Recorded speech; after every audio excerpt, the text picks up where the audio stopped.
Yes, my people, welcome back to the channel. Today we got a different kind of video for you guys. There's no match reaction, there's no tier list, nothing like that. We're going to be doing a Q&A, and it's to commemorate this channel hitting 30,000 subscribers, which to me is absolutely insane. I'm still kind of wrapping my mind around that kind of number because it hasn't been that long that we've had this channel, right? I only started streaming and then putting clips onto YouTube and then actually making YouTube videos on this channel, what, 6-ish months ago? So the growth and the trajectory and the support that you guys have shown on this channel has been absolutely ridiculous. I even actually wanted to make this a 25k Q&A video, and then you guys smashed it to 30k within like a week. So honestly, big up to all of you guys. I'm able to do so much cool stuff and work with so many cool brands and speak to players and all that crazy stuff, and it's all down to the support that you guys show me on all my platforms. But most importantly right now is this channel, because you guys have just taken it to the moon. But let's kind of skip the sentimental stuff. Let's go straight into the questions. I asked you guys on Twitch and you guys brought it to the Discord, and if you guys aren't in the Discord,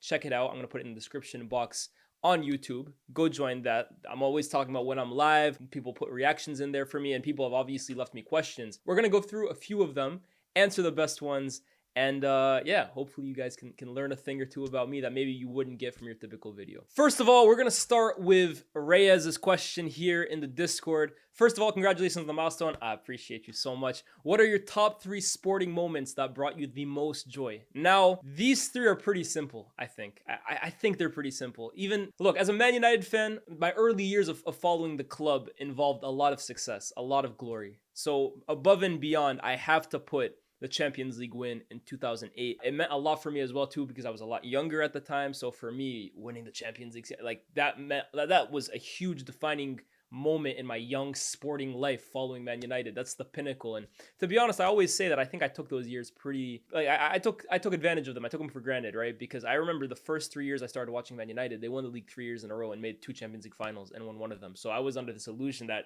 we were always just going to be good. And you kind of bring it forward to now, to today, 2024, man, I get happy when we qualify for the Champions League these days, right?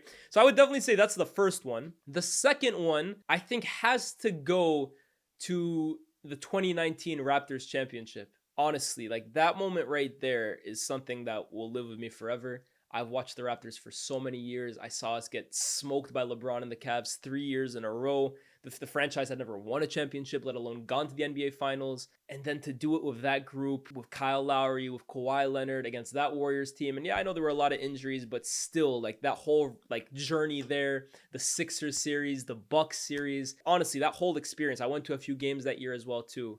Following that team from the beginning, to seeing them lift an NBA championship, that's got to be in my top 3 as well. And then third, I'm going to cheat a little. I'm going to give you guys 2. One of them has to be the World Cup final in 2022 when Messi won it. And I know my team wasn't playing in the final, but Messi, for him to kind of wrap up such an incredible career, and I know he's still playing now, but for that to kind of being the crowning moment of his career in the manner in which he did it, that final as well too, is arguably the best World Cup final of all time. I think that's a huge moment. I have to say as well too, Algeria in 2019. It was a good year in some regards for me in 2019. Raptors won the championship and Algeria won AFCON. That Mahrez free kick, the game against Senegal in the final. Again as well too, all of the heartbreak in the years prior to that, kind of leading up to Algeria winning their first AFCON in like over 20 years. That was a big moment for me as well too. So I gave you 4, but those are my big 3. Ali asks me, when did you realize that you want to pursue a career relating to football, and what happened to make you think that? I have to be honest, right? I think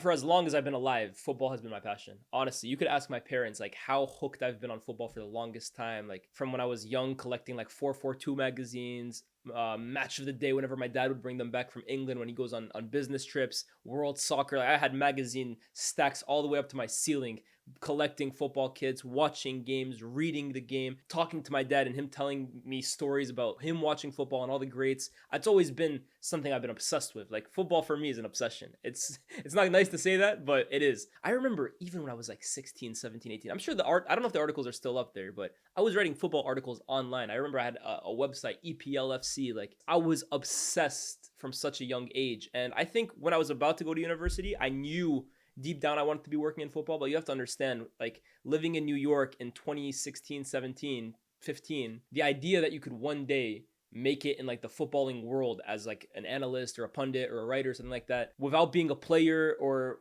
being with an American accent and stuff like that. It didn't seem realistic, and I think I was kind of put off by that. And to be honest with you, one thing I always say, right, I remember when I was writing articles when I was 15, 16, 17, and you had people who are like looking at my stuff saying, why the hell is this guy writing? What the hell is this guy even thinking? Like, why are you wasting your time doing that kind of stuff? That's weird. And maybe at times that did discourage me, but this is why I always tell people that are kind of trying to get into it now, you have to like block out haters. You have to be able to block out noise. You just have to kind of be focused on what you want to do. However, looking back on it with hindsight, I probably should have stuck with it. I probably should have from the beginning pursued football as like an avenue in terms of coverage, journalism, broadcasting. I didn't. I went to school for engineering instead, and I did well. I have my degree. I have my degree in electrical engineering, which some of you guys might not know, but I can still safely say, even in those 4 years, there were always moments like where I was thinking to myself, yeah, I'm good at this. I could make a career out of it, but is this really my passion? Is this really what I think I was put on this earth to do? And I remember so many times, right, my friends who went to university with me and today will vouch for me that this guy was always obsessed with football. Like I remember numerous times friends of mine like asking me, why are you doing engineering? Like all you do is talk about football. You never shut up. Like, why don't you pursue that? And I'd always be like, yeah, but this is a good job. Like, and I think eventually, I know COVID is really like when there was like a massive break in the whole world, right? Almost like the world went on pause. And obviously COVID was an awful thing. Took lives of people, the whole world changed. But I do always credit in a way, right? As weird as it sounds, I do credit in a way that I think it allowed me to almost take a pause on my life as well too, reanalyze everything and really ask myself, what is it that I want to spend the rest of my life doing? I gave football another chance, did YouTube, got approached by Bleacher Report. The rest is kind of history, right? But I think that's the moment I knew for sure I can't kind of put this off anymore. I can't keep thinking, it's not a possibility. I have to go for it. And I guess the next question kind of lines up with that. Huffy asks me, my question is about your personal journey, if you don't mind. When did you start doing social media properly? And was there ever a time you felt like giving up or felt like things weren't working out? Also about your journey, how did your parents first react to you not having an actual job and doing social media? So yeah, I guess that kind of follows up where I just left the last question. COVID times when I was back at home after graduating, really taking time in my life at the point. I was working a side job, but like really whenever I got home from my work, going down to my basement, I created a studio down there, making videos, no matter how many views they got.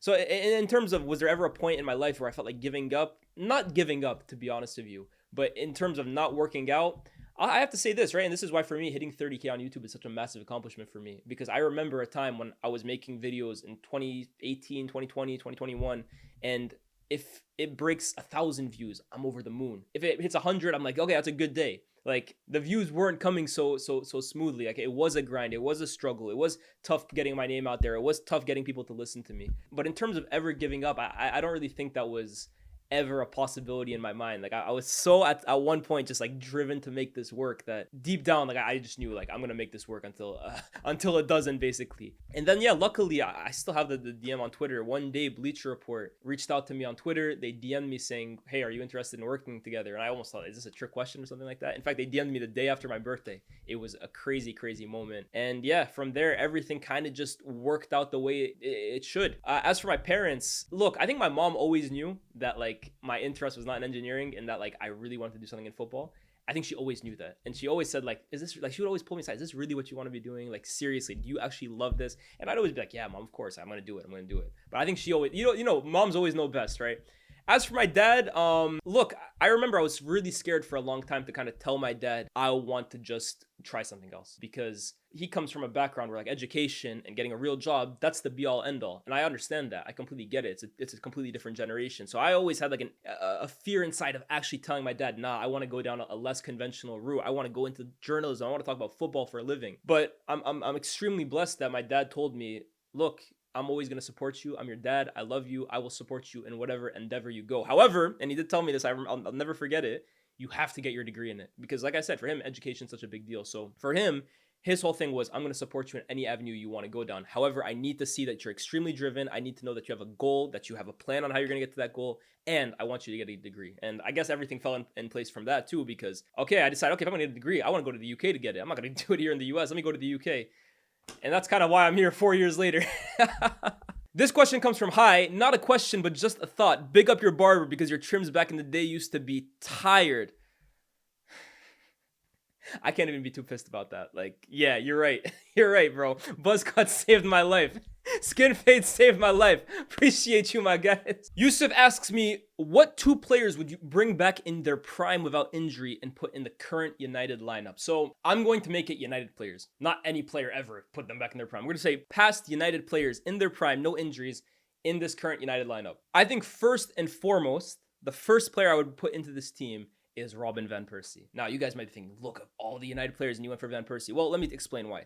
Man United, this current iteration, desperately needs a striker. Like, oh my God, more than anything. The lack of goals in this team, the lack of a killer up front, and also Van Persie was just so much more than goals. His overall play, his technique, his passing, his vision, his footballing IQ. I think he was just absolutely brilliant. So I would actually put Van Persie up front. And then we need a guy in the middle that just takes control of the entire team. And for that reason, it's got to be Roy Keane. I think this team is... I don't think they've ever replaced Roy Keane, honestly. And although Carrick was a great servant to the club, and he was different in a way to Roy Keane, in terms of just that man in the middle, that when things are going wrong, he has the ability to just grab everyone by the scruff of the neck and get people together and lead. And obviously, he's a brilliant footballer too. I'd put Roy Keane in the middle of that pitch. So for me, Robin van Persie and Roy Keane. Although, look, Cristiano wouldn't be too bad. Rooney wouldn't be too bad. There's a few. Lotier says, congrats, my brother Lyes. We always say football fell off and it's been talked about on the streams. Can we have a period like before where football reaches another peak in the near future? What would be required in your opinion? Obviously a lot, but maybe your top 3 necessities can be anything, even the non-obvious. I'm going to give you guys one thing, right? So here's the thing. Football is cyclical, right? It goes through cycles, and it's typically managers, in my opinion, that always define an era. I truly believe that. You had Johan Cruyff, you had Rinus Michels before, you had Mourinho who came in, you had Wenger who defined a time in the Prem, Sir Alex, of course, and now it's the Pep era. And to be fair, it's a 15-year era with Pep.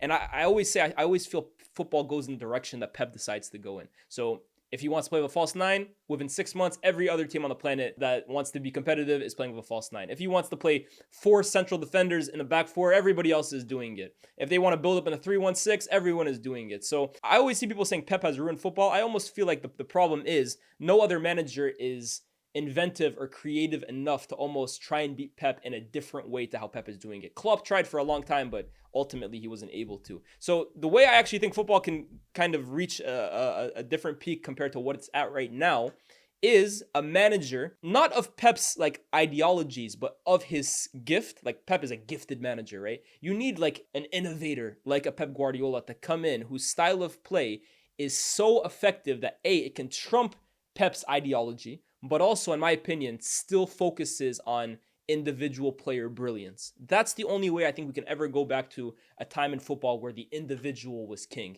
Because I do feel like you look at the game now, it's very systematic. Most of the best teams try and play like each other. Games do feel like chess matches, especially the best ones. In my opinion, to get back to like individuals being king and we tune in to see wonderful players do wonderful things week in, week out, it has to stem from a manager able to create an environment where players like that can thrive, but also is able to be competitive with the Pep Guardiolas of the world. That's what I think. All these wheels question says, most overrated players ever. Okay, this is one that I always say, right? And I don't really like to call big players in history overrated because I'm a fan of brilliance. However, and some people might not agree with this, but in my opinion, the most overrated legend ever is Dida, AC Milan's goalkeeper in the 2000s. I'm sorry, I'm not saying this guy was a bad goalkeeper, but I don't think he was anything special. I look at that Milan team of the Nestas, the Maldinis, the Cafus, Pirlo, Kaká, Gattuso, Seydorf, Shevchenko. The names roll off the tongue. I always felt like he was the weak link in that Milan team. Yes, he had a brilliant performance in the Champions League final in 03, penalty shootout king, but my God, I promise you guys, you could go blind watch any Milan game in that 2000s era, and 90% chance if they concede a goal, it's coming from some boneheaded bozo moment from Dida. So for me personally, it's something I always say. My viewers know, they say I have an agenda against Dida. I think he's the most overrated legend ever. But no hate to Dida. Josh asks me, what things are better about the UK compared to the USA? Okay, I get asked this question a lot. And to be fair, I actually think I prefer more things in the US than I do in the UK. But if I were to say things that are better in the UK, I think for what I do in terms of working in football, it's astronomically clear. And I always say, in fact, I think if you want to work in football in terms of like journalism, broadcasting, punditry, anything, the UK is the best place in the world to be. London, the football scene in London in terms of media, I think trumps anywhere else in the world. So in that regard, I think it's brilliant. I think the way of life in terms of like, I don't know, just how you live in Europe in general, I do think it's a better way of life, especially for a young person like me, than it is in the US. Personally, I think so. However, there's a lot of stuff that's better in the US and in particular New York, which is where I grew up. I think the food in New York is better. Although I would say that the food in the UK, not UK food in particular, but like the amount of diversity that's in the UK, you inevitably get a lot of different backgrounds and cultures clashing when it comes to food. And I think you have a lot of good options. But I would prefer New York personally. And as for weather, look, winters in New York are rough. But I think the rest of the year, I prefer the winter in the US compared to the UK.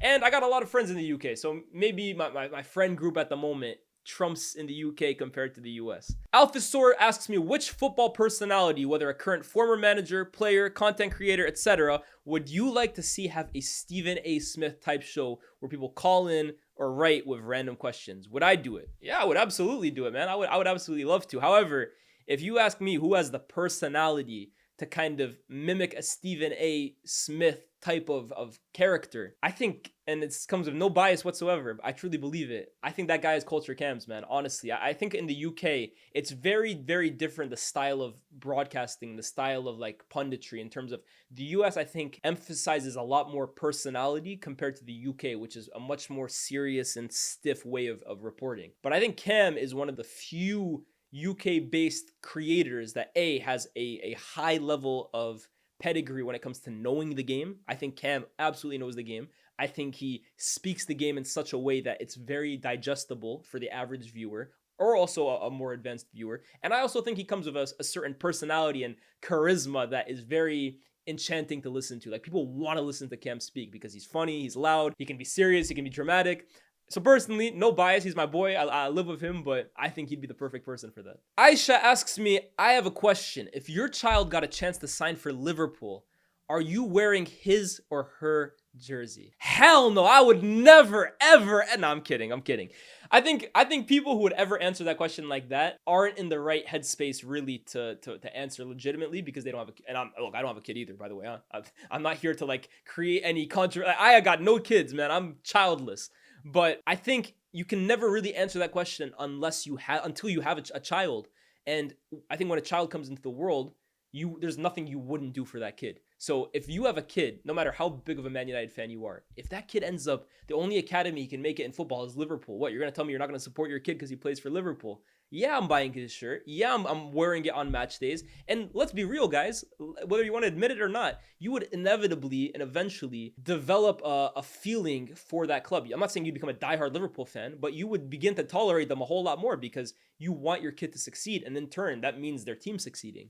So yeah, of course I would, man. Now, if it was like a friend or something like that, I think that's a different situation here. But a family member, that's blood, man. That blood is thicker than water, man, for sure. Ash asks me, what was the turning point in your career outside of joining SDS? There's been a few, honestly. There's been some moments in my career that like I look at and say, wow, that was a moment right there. Like a big one for me is when I was given the opportunity to commentate on beIN Sports for the Match for Hope, which is one of the biggest charity games in the history of football. That was a massive, massive moment, honestly. Like, that was a real pinch me moment.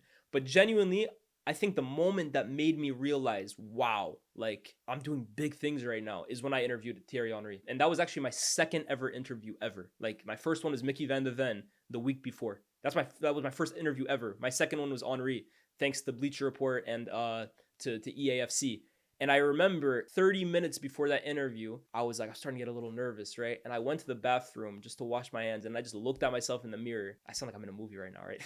But I looked myself in the mirror and I was like, damn, bro, like, this is a big moment. Like, I always try in certain moments in my life to like kind of take myself out of the moment and just realize the gravitas of what I'm doing, because I think sometimes, right, it's very easy to forget that what you're doing right now is a massive, massive thing. Like, I always believe, yeah, live in the moment, but also sometimes take a step back and appreciate how far you've come. And I think that was a moment right there for me where I sat back and just like clocked, like, wow, this is something 15-year-old, 14-year-old DS would be like over the moon about. Like, if you told 15-year-old DS in 10 years you're going to interview Thierry Henry, like, he would literally like be in disbelief.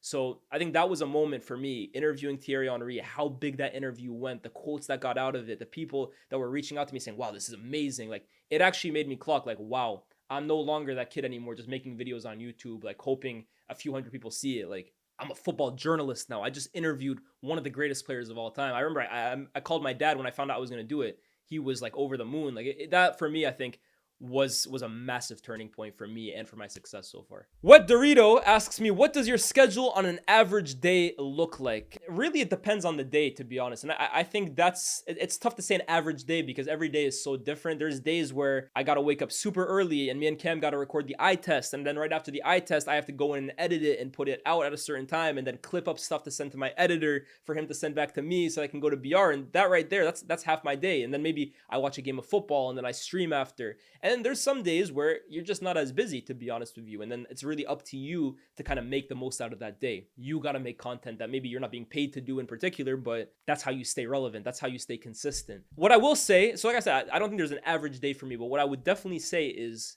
no day is different, but every day consists of me doing something. For me, a day where I don't do any kind of work is a waste of a day. That's the way I view it. How did I meet Cam's, Fuad, and the SDS guys? Okay, so Cam, honestly, I met through just talking on Twitter, to be honest with you. Like, we were mutuals on Twitter all the way back in, like, 2020, I think is when me and Cam first started following each other and interacting. And we're both, like, football fanatics. We're both lovers of the game. And we just kind of clicked it off immediately, just off tweets. And then when I came to the UK, I know, and in fact, then he came on my channel to do a live show. I went on his channel a few times to do a live show. We ended up meeting in the UK when I came. At the time, he was at Goal, and I was actually helping him write some of his scripts for a show he was doing at the time. Then he went to FTBL, and he recommended me for a role, so I joined up. And then when we left FTBL, I went back to Bleacher Report, and I recommended him. And then we ended up living to each other. And now Cam is somebody that I really consider like a brother. He's one of my closest friends in life, but all honestly came from social media, to be honest with you, and just sharing a common, I wouldn't even say common love for the game, because me and Cam, the way we view the game, the way we absolutely love football is not normal. Like, honestly, like we were obsessed with football to an abnormal level, in my opinion. But through that love of the game, that's kind of where the bond came through. Fuad, again, similar through Twitter. And then I remember we did a stream back when I was in New York on his channel for a Dutch game over the Euros 2021. And then similar, when I came to the UK, I met him around the same time as Cam, and me and Fuad have always clicked it off from the beginning, both in terms of energy, both in terms of, again, love of the game. And yeah, man, in fact, I'm the one who recommended Fuad to SDS so many times because I always thought that he would be amazing for that job. And then as for the SDS guys, I met all of them at numerous various points, right? Abs Busquets was actually the first person that I met by doing a show called The Football Terrace at the time, and we met on like a live show of that day. Like it's an in-person thing. We met at the time, I remember it was like a day before Ollie got sacked against Watford. And I remember both of us, I hadn't joined SDS at that point, and Abs wasn't doing SDS as much, but he was basically asking me for advice. What would you do? I said, bro, just keep being consistent. Every time you're on, just do the best you can. Make sure you're seen, make sure you're heard, and the rest will fall into place. And now you look at Abs. For me, over the last 2 years, he's the most improved member of SDS. He's now a mainstay on the show. And that's for the rest of the SDS guys. Faisal I met through a podcast. Sharky I met through a Twitter space. And then the rest of them I just met through the pod, man. And with SDS, we all just kind of mesh so well together. The personalities are so different, but it all just kind of works together as like one big brotherhood, to be honest with you. Matt asks me, my question is, what are some aspects of modern day football you still enjoy since the game has massively changed over the years since you started watching? Or what are some future goals for yourself in the channel and where you hope to be in 2 to 3 years? At the moment in modern day football, my favorite thing is the young players that are kind of coming through. I look at the likes of Musiala, of Yamal, of Estevao, of Cole Palmer, of those, Kobe Mainu. There's so many more, by the way, right? I love the freedom and the fearlessness and the technical ability that they showcase on the pitch every time they get on. I actually think the future of football is really bright with this new generation that's kind of coming through, because I look at the last 5 years and I think a lot of players, while they've been brilliant, haven't really been of the mold that I kind of personally enjoy. However, the new gen, I think they're so talented, and I'm really excited about them. And as for future goals for myself in the channel, I think it's just to continue growing, just to continue evolving the content, giving you guys quality content.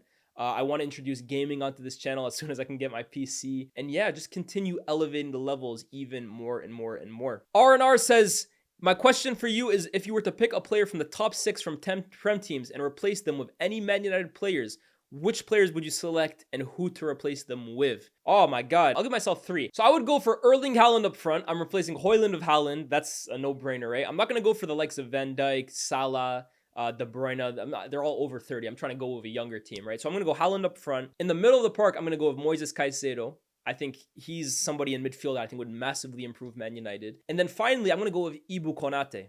I would go for Ibu Konate. Ibu Konate or William Saliba. Well, I will go for William Saliba, excuse me. Top, athletic, aggressive, physical, technical, fearless center back. I think Man United are really missing like an absolute animal in the back line, that one that can command defenses on their own. I would go for those three. Hi says, congrats, been watching, following since 21-22. Not that it matters much, but what happened with FTBL, Stoppage Time TV, FTBL Culture? Was that you guys' own platform, or was it similar to DR Sports where you used it to platform your own content? Yeah, more so the latter, right? FTBL approached us at the time asking for us to kind of elevate their YouTube because they were big on social media, but they wanted to grow out their YouTube. So they brought Cam in, Cam brought me in.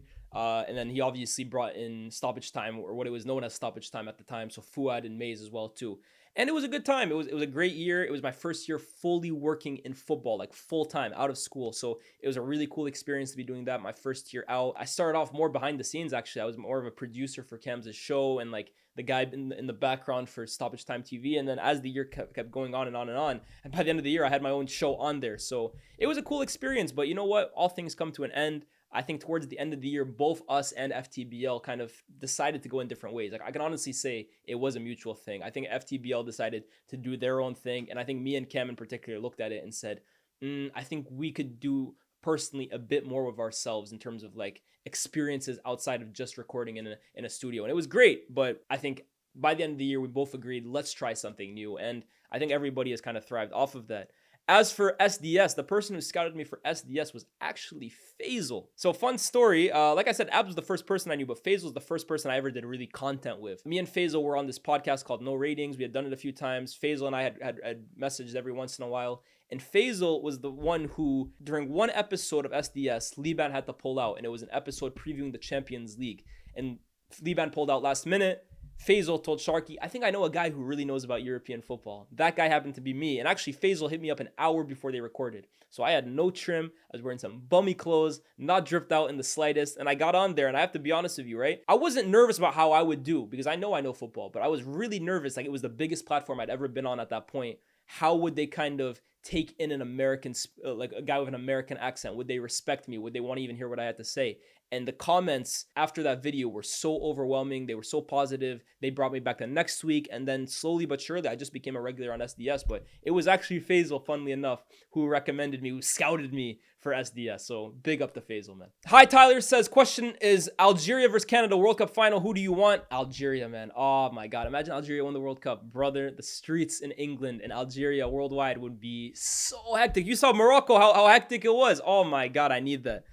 Personal question is, how would you recommend someone becomes a sports journalist? There's a few things I would recommend. First of all, find your niche. Find your passion. Find what you absolutely love in terms of whether it's football, what in particular you love about football, and focus in on that. Make sure that's what you become known for. Secondly, at the same time, is make sure you are skilled in numerous outlets. I think people look at journalism or they hear the word journalist and they think, oh, he just writes. No, journalism in 2024, you can be a writer, you can be a podcaster, you can be a presenter, you can be a host, you can be a personality on TV, you can be an editor, you can be someone behind the camera, you can be someone who edits the actual footage at the end of it, you can make graphics. Those are all forms of journalism. And what I've learned is if you can make yourself as skilled in as many of those outlets as possible, you immediately become more valuable to companies because you can do everything or you can do close to everything. So maybe they don't hire you for this, they hire you for that. But along the line, they find out you can also do this very well. And there you go. Jack of all trades. Finally, though, I think the most important thing is whatever you do it with passion. Like this is different to the first thing I was telling you guys, right? The first thing was more so find like your individual niche, but whatever that niche is, you have to be passionate about it. Like me, I'm so fortunate to be able to honestly, confidently say no day feels like work in what I do. And it's because I put 100% of myself into this job and I absolutely love what I do. And that, in my opinion, reaps the best rewards. That's why I think I can make good content, because I can genuinely say with all of my heart, I love what I do. And I think when you love what you do, nothing you do feels like a chore. It makes you want to do more. It makes you want to work harder. And that it's just like any job, right? What you put in is what you kind of get out of it. So find your niche, make yourself as skilled in numerous outlets as possible, but if you're gonna do something, do it with 100% and make sure you're passionate about that at the same time. But guys, those are all the questions for today. I think I answered most of them, to be honest with you. Maybe we'll do another one when we hit 40K. And at the rate that we're going at, that might be next week. So if you guys want to get involved with the next one, make sure you join the Discord. Like I said, it's going to be in the description box below. Submit all your questions. There's a segment for that. And for the next one, if you got anything I didn't answer today that you'd love to hear me talk about, I will answer it in the next video. It doesn't even have to be football. It can be about absolutely anything. Q&As, nothing's off limits. Oh, most things aren't off limits. Let me be very clear about that for all of you sick freaks, because I know there's some of you guys out there. But guys, this has been myself, Lyes. As always, thank you. Like I said, for 30,000 subscribers. The growth of this channel has been so overwhelming, and I couldn't do it without your guys' never-ending support. So big up every single one of you guys. There's more to come. We're only going up from here. I promise you guys. Like, share, subscribe, and I'll see you very, very soon. Peace.